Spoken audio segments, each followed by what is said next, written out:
Hi! In front of me is NOKIA G22 and today I would like to show you how you can connect it using Bluetooth. First of all, open Settings and tap on Connected Devices.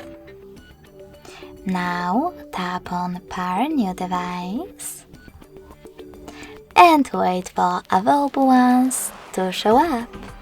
When they do, click on the one that you wish to connect to.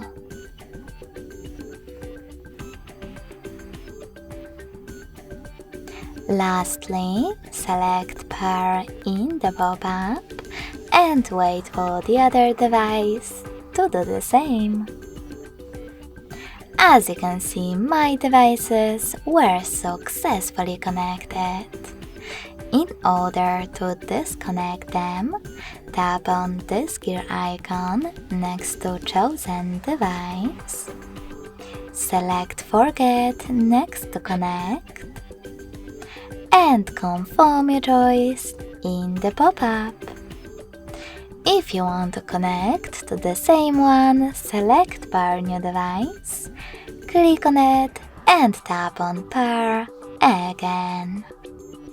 Thanks so much for watching. If you enjoyed this video, smash that like button, comment and subscribe.